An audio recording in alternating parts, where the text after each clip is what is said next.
Good morning, everybody. Welcome to Wake Up with Toastmasters. My name is Jean Williams. I'm your district director for District 115, which is Southern Nevada and a little piece of Utah. And this is my co-host, who you can't see today, although he's on monitoring our Facebook, Gene Dunford. But our special guest today is Debbie Adair. Hi, Debbie. Hi, how are you? I'm fine. How are you? I am great, and I'm glad I am in Utah. It's an hour later for me, so I didn't have to get up that quite as early as you did. She's at our special studios today from Utah. Yeah, so we always talk about that little piece of Utah because you guys are new to us this year. Do And you know you how are we our got there? farthest point, and that's Cedar City. So do tell, how did we Do get you know, there? I'm from New Hampshire, and when we came in 2019 and we joined the club here, we had to deal with Salt Lake, and Salt Lake is farther away than you are, just but they were not as fun. And I kept saying, you know, we should be part of Las Vegas. So it was my bugging them that finally, and we came to you, and we're so much happier. You're just so much more fun. I'll just tell you that. Well, so before we ask you our first formal question, we're going to talk more about an open house you guys have coming up, and that will be on the 20th. Yeah, October 20th. We are celebrating 20 years of being the Cedar City Toastmasters. To be honest with you, it was first called Color County Toastmasters. And another thing that I bugged them about is because Color County could be anywhere, but Cedar City, that's what I started calling it. So now we're calling it Cedar City, and it's 20 years it's been in existence. And we are having this celebration on October 20th in the evening. We have actually partnered with the Chamber of Commerce and a beautiful assisted living called Our House, which when I tell people you have to come to our house for this celebration, they think it's mine and my husband Rick's. And I'm like, no, that's the name of the place. So it's our house, and we are anticipating at the very minimum 100 people that will be coming to this event. Wow. I'm hoping 200 because the place is big enough to be able to do that. And it's completely no charge. Our house is taking care of all the refreshments. Cedar City Chamber is taking care of all the registration. So the registrations go to them. And when you get there, we're going to have a lot of networking, talking, and secretly, there's a couple of people that I will call on for a table topic, but let's just keep that mum. They don't know. Well, see, I had planned on coming. I didn't know I had to register. How do I register? You can register by just calling the chamber. Let's see, their number is 435-586-4484. So that's it, and you can look it up at Cedar City Chamber if that's easier. Okay, and that's or you can email me and I'll send it over to them. Whatsoever. Okay, so I'll give you my later in the show. How's that? That sounds good. So we register just to make sure there's enough food for everybody. And a seat for everybody. Well, you know, it's going to be a lot of mingling, so there's not going to be. I mean, there are seats, but you're not going to be sitting still, you know, because truly, let's face it, if you go and sit down, who are you going to talk to? The people at your table. We want you talking to everybody, and we promise. And there's a tour that will go on, and there'll be things to do. Wow. So it'll be funny. And you're right. All I need to know is how many people, because I think in Las Vegas, your chamber probably has a lot of events called business after hours. I mean, chambers from all over the world have a business after hours. And for some reason, Cedar City didn't. So this is their first one because I drove them crazy. So this will be their first, but we have no track record for a business after hours. So we don't really know how many people are coming, but I've talked to so many people, and I know we're going to have a huge crowd, but we want to make sure we have enough food for everybody. That's the big thing. And if you pre-register, and you know what, Jean, I can register you, so don't worry about it. Okay. But everybody that's pre-registered will be in a drawing for a $50 gift certificate to a beautiful jewelry store. So, Cedar City, Cedar City Toastmasters knows how to have an open house. We know what to do, I tell you. Well, let's learn more about you. We'll come back to the open house one more time near the end for people who tune in late. But I want to learn about you more. And we always start with a new guest we've never had before with tell us about your first Toastmaster experience. Well, it was about 32 years ago. I went to the Concord, New Hampshire Toastmasters. And why did I go? I had been asked to speak a lot of places, and I was on the radio once in a while, and every time it just terrified me. So someone invited me to go, and I walked in. Their meetings are 7 a.m. on a Friday morning, and I walked in, and I tell people, have you ever gone a place where you just felt like you're home, like this is your people? And people say, oh, sure. And I said, well, that's not what I felt like at all. I felt like I was in a foreign land. Like, who are these people that so chipper at 7 a.m. and doing speeches? And but you know what? I signed up before I left. Why? Because even though I didn't feel comfortable about it, I wanted what they had. They just seemed to really enjoy the practice of speaking. And even if they failed, that club was the bar was high. So yeah, you were an achiever there. But if it didn't work out quite well the way you wanted it to, or you just stumble, they were so wonderful. I tell people, if you fall, we catch you. So I just started there, and just so many things happened to me because of that one decision to go to Toastmasters. So that's why I've still been a Toastmaster for 32 years, all over the country. Because of Zoom, I can do this. And plus, my husband and I have traveled the country. And when we traveled, we always tried to go to a Toastmaster meeting wherever we were. So that's it. Well, you mentioned that you were in a club in Mexico. That was a trip and a half. And not being bilingual. No. I mean, I was trying to learn the language. But we were in the middle of Mexico. We were on what was called Lake Chapala, and there were a lot of English-speaking people, so I could keep up. But the club was half Spanish speakers and half English speakers. So why is that? Because the Spanish speakers wanted to learn English, and we English speakers wanted to learn Spanish. So it was a very interesting time. I'm so grateful that I got there, and I did join so that I could say I have been a member in Mexico, but we've moved back to Utah, so I don't do that one. Well, you mentioned the format was every other meeting English and every other meeting Spanish. Yeah. Well, it was difficult, but it was not impossible. And everybody understood that both English speakers and Spanish speakers didn't understand each other. So it was very interesting. I never gave a speech in Spanish, I'm just going to tell you, but I might have done a word of the day, here or there, I could do that. But the Spanish speakers would really try. They had been in the club longer than I, but they would really try to do a speech in English. And it was great practice, but it was also wonderful because you learn the culture, you learn, and everything in Mexico is, although you can go through a gate and it looks like you're going into a building, almost every place is in a garden. So you're doing Toastmasters in a garden. Well, how hard is that? It actually sounds very lovely. It was lovely. I'm so grateful for that I had the opportunity. Wow.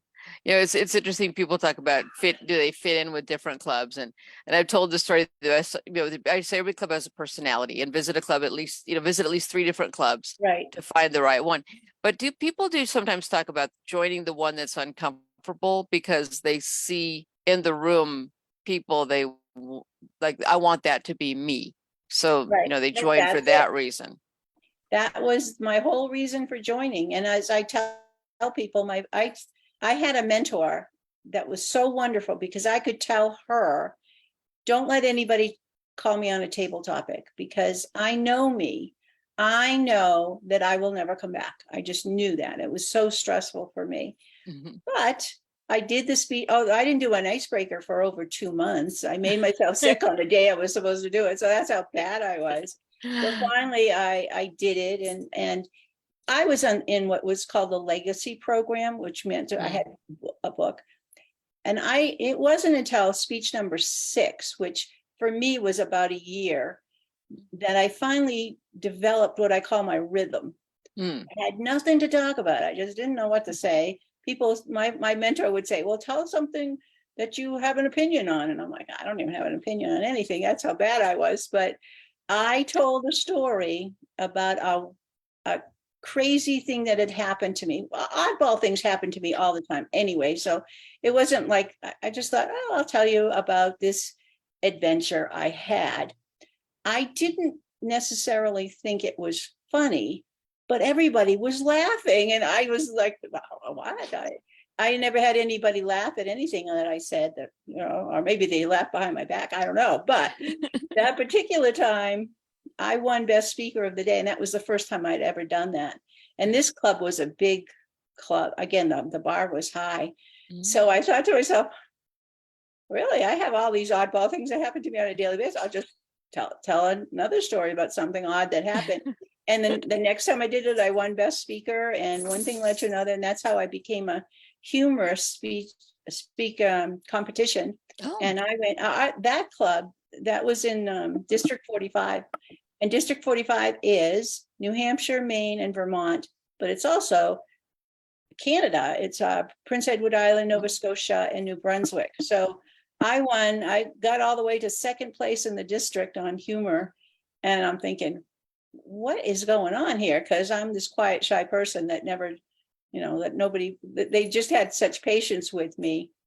But this is where I say in Toastmasters will take you places that you never dreamed possible. And 2 years after that, I became a professional speaker. Oh. How did that happen? It was just, okay, well, I'll try this. And because my club was so supportive, and I know they felt very sorry for me when I started, because I was so bad. I was just so nervous. I couldn't calm down. And now I've been a professional speaker for about 30 years now. And I've spoken all over, and I enjoy it so much. And I'm still a Toastmaster. I'm still learning. I'm still practicing my routines, or my I call them little vignettes. I'll do a speech that I'm going to put into a larger speech, but I can't say enough in Toastmasters. And that's why I really have brought a lot of people in my 30 years into Toastmasters, like hundreds of people, just because they see what it has done for me. And they're like, oh, I'm going to try it. But you're right when you say go to different Toastmasters, because they all have a different personality, culture. I was also a member in Houston, like, let's get crazy here. But in Houston, we had it was called POPs, Professional Presentations is what it was about. And I was their membership VP all the way here in Utah. But again, these were people that were working to become professional speakers. And they were playing, I call it playing, in Toastmasters and telling speeches. So it's been an interesting career of Toastmasters. That's why I love it. That's why I'm still here. Well, one of our viewers said on Facebook that Carol said that she likes the bilingual clubs and learns a lot there at the bilingual clubs. And she's actually in U.S. Senate Toastmaster. So she joined our district from Washington, D.C. Although I think she lives in the no, I don't think too many people live in D.C. I think she lives in one of the suburbs. But we gained a lot of members from all over during the pandemic, with Zoom. Yeah. Did your club change any with the pandemic and with Zoom? Did your club change any? Well, yes. First of all, I had never left my membership for Concord, New Hampshire, but I couldn't go because I was here in Utah. And then the Cedar City Club was a live club, and we just couldn't meet, so we went on Zoom. I'm going to tell you, I don't like change. I'll always say I will do all these things, but I'm like, I don't want to learn Zoom. But of course, we did learn Zoom, and then the Concord, New Hampshire group went on Zoom so that I could go to those meetings. Just so you know, I had to get up at 4 in the morning because it would be 5 Oh, in the morning to go to their thing at 7 o'clock. So that's how dedicated I am. But again, and we had people from all over the world come to the Concord one, particularly yeah. from England, and we have India. We had people coming from all over, and I just love it. I love it. Yeah. Want to learn more. Well, yeah, I always see, my saying is, COVID shoved us through a door we weren't ready to walk through, but here we are. And I tell you, I went in kicking and screaming about the online, because again, the pandemic was only going to last a couple of weeks. So I Right. just thought, write it out. I'm not going to do anything on Zoom at all. And then as, the writing was on the wall, I thought, okay, I better learn this. And I was a division director at the time. So I had to go, Right. I couldn't support my troops, as it were, refusing to, but I had good reason. No, my manager, I'm in Las Vegas, as you know, and my manager was in Colorado, and my group is all over Utah. My work group, I've retired now, but my work group was all over Utah, Idaho, Colorado, and all of our meetings were always online. I went 11 Okay. years in that group and never got to meet my coworkers in person. Everything was always online. And I thought, no, this will be too much like work. I don't like, Right. but Right. there's this beauty to Zoom that, like you mentioned, visiting clubs all over. People from other countries have visited ours to get that American accent or American culture. We've Okay. visited clubs from everywhere else to learn their culture and their language. And it's fascinating. And even we talked to Carol, she joined our club from the East Coast, but the one that I love is, we have a Toastmaster joined one of our clubs who had been wanting to be in Toastmasters for a long, like years, but Mhm. her closest Toastmaster meeting was a 2.5 hour drive away. So with Zoom, she was just super excited. She could finally be in a Toastmaster meeting. And I thought, we need to capitalize on the people who, for whatever reason, either because of small children or elderly parents or space or disabilities or how far away they are from the meetings, or just learning whatever language in whatever country. If we look at those people, and then the companies that have 5 locations and employees in 5 locations that wouldn't have enough for 5 meetings, but together there's enough for 1 meeting. And there's so many pluses. So I'm So like you, I like the in-person, but I'm also, for different reasons, but they're 2 completely different types of meetings. The right. Zoom meetings compared to the in-person meetings are just so different. Absolutely. And now that I was dragged into Zoom, okay, now I do Zoom all over the place, and I love it, love it, love it. But you're right, it's 2 different ways to do a presentation. Mhm. Next week, I have to do a presentation here in Cedar City that I will be live at this event. Mm. And it's not a huge, it's maybe 30 people, but half of the room will be on Zoom. So I thought, well, this will be interesting because it really is a different animal, Mhm. different. So anyway, I'll be live and presenting, but I've already made arrangements because I'm a big handout person. I can't help myself. And that the handouts will be sent ahead so that people will have them for the presentation. Oh, So okay. there's just a lot more little pieces to think about when you're Yeah. both. You gotta get good at downloading them into chat, you know. There you go. And I'm so good at that, not really. There are things that okay, for me, and I've told this story before, it's the beginning of my next humorous speech when I can compete again.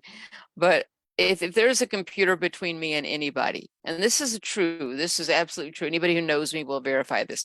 If there's a computer between me and anybody, they're ultimately going to say, that's weird. I've never seen that happen before.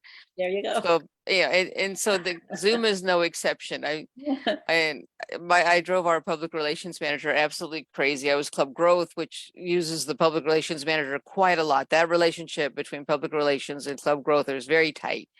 And all the time she'd go, oh, Gene, what have you done again? Or, okay, let me see. And she goes, and then all of a sudden you'd hear, oh, and then she'd hold off saying it because I had already warned her. Finally, she's okay, I can't help it. It's weird. I haven't seen this before. But I do think Zoom can be great if clubs just realize it's just different, and but not everything's life is not always the same. No, I mean, people say to me, you promised what? Yeah, we're gonna have big business after hour. I mean, they just, when they first thought of it, it was just gonna be a club open house kind of thing. But Mhm. here in Cedar City, to get somebody out to it's 7 o'clock in the morning live. I mean, I'm okay with it, but I can't say that everybody is. So having this event at night, this is why we're going to have, my club at first was like, what? I said, no, trust me, it'll work. I used to work for a chamber, so I kind of know the ins and outs too. So we'll see. But see, time is like this show. This show's 6 a.m. Pacific, which of course different time zones have it a little bit easier. And right away, nobody's going to do anything. I said, okay, first of all, you can never please everybody when it comes to time. Yeah, There's right. people at 8 a.m, that's too early. And there's Right. people at 7 a.m. saying, well, I'll be awake several hours, but I guess I could, so Right. everybody's different that way. And the other thing is I picked a time when I created this show, and I picked this time that none of our other clubs were meeting. And we have a Wednesday morning at 6 a.m, at 6:30 in the morning. So that if we're 6 to 6:30, then it doesn't interfere with any of our club meeting times. Right. So, Right. but you're right. There's morning meetings are going to help make some people happy and make other people unhappy. You can't please everybody. You just can't. No, I do have two new members that both of them were kicking and dragging because they kept saying it was too early. And I said, all I ask you to do is come one time. I didn't ask you to join. I asked you to come and see what it is. And so they did come and they joined. And as I said, do you think I like a 7 o'clock in the morning meeting? Not really, but I think it's worth it. It's worth getting up and getting to it, because whenever you start your day at Toastmasters, you know this. I mean, you have a great day. You can't help but have a great day, but you've already started. So yes, they have joined, and they're still coming with a cup of coffee. Okay. Yeah. Well, I'm not a morning person, so I know I actually joined that 6:30 in the morning club for a while, and yeah, I would go like, oh, I don't even want to go, and then finally drag in for the meeting. But by the end, it's just very exhilarating. It gets your day started. You're like, wow, you get the motivation because seeing people, talking to people. So what time does Cedar City normally meet then, since this is not your normal meeting? 7 a.m. On Fridays. On Thursdays. Thursdays, 7 a.m. on Thursdays. Okay. And I tell people, when you come into the parking lot, we're meeting at the visitor center, which is lovely, but I say there's a lot of doors, and I tell people, listen, if you're there at 7 o'clock in the morning and you see any form of human life form, just follow them, because they're the only ones there. You got Sasquatch, no, don't follow them, but no.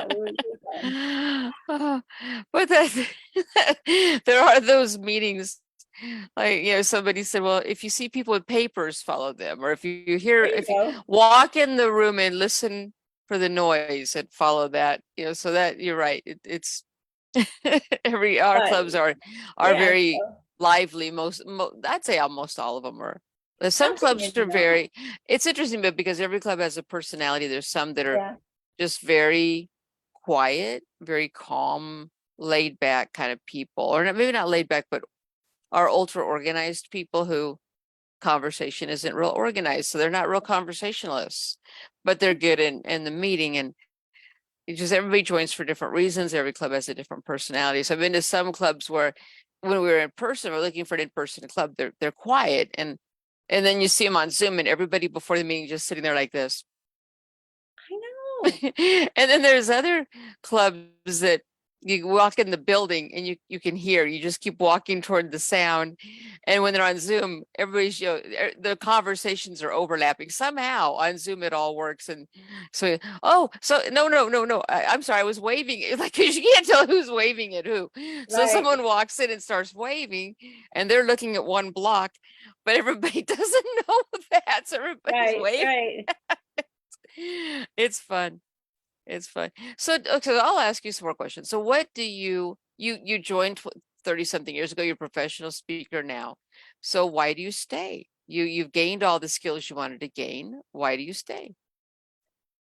I stay for the reason that people were so kind to me when I started, and they held my hand, and they knew what it was like to be nervous, because they weren't nervous anymore, but they had been before I got there. So I really stayed. One of the reasons is so that I can help others, and I can be an example of saying, my first icebreaker, I made myself sick, so I couldn't go. I really did that. I didn't think I was making myself sick at that moment. I just thought I knew I was sick, but then I could look back and say, I made myself sick because I was so nervous. So I can tell that story. And then the other reason is because I get to play. I still play with different vignettes and different things that I'm going to put into a larger speech, because there's nothing like saying it out loud to practice for the bigger venue. Because once you say it out loud, I love my evaluators, don't get me wrong, I'm still good, but I can evaluate myself to say, in my head, that worked out a little differently, okay, now I'm going to go back to the drawing board and figure out, oh, this would have been better if I did it this way. So in Cedar City, when I came, I've been a speaker for a long time, but on entrepreneurial stuff. And I decided that I wanted to try my hand at being a Christian women's speaker.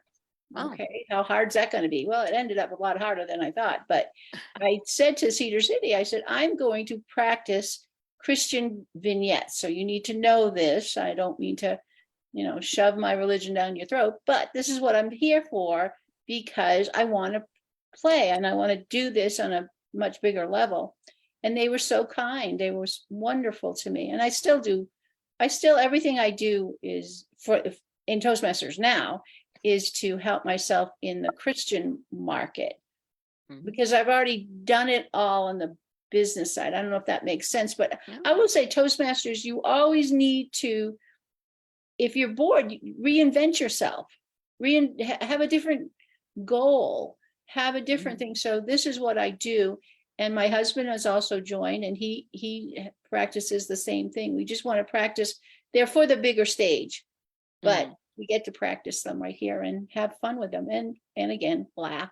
So, but you're right though. I think people sometimes, like, you walk in and the whole room seems very polished, and that's the week that you don't hear the person's first icebreaker. And I was one of those that I somehow thought my icebreaker was everything about me. And here I'd written all these events down from the time I was born until the time I joined the meeting. I'm trying to wedge all this stuff into this 4 to 6 minute speech. And I'm trying to figure out, how am I going to do this?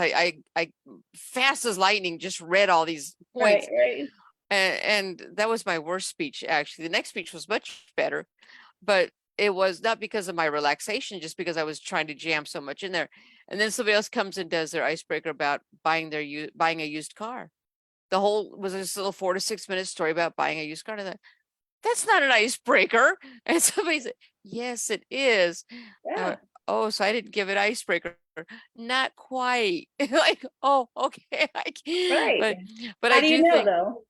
I think you're right, though. The thing that I now find the most enjoyable is that person who comes in who's so shy and so nervous and so scared, and seeing them give their first speech and then their second, and getting there. And even since the pandemic began, one of the ladies in one club that joined because of the pandemic, and extremely shy, and she just got her DTM. She'd been working for years and years and years, but we've been encouraging her, and she just, I think 2 weeks ago, got her Distinguished Toastmaster Award. Awesome. So it's just fun watching and helping.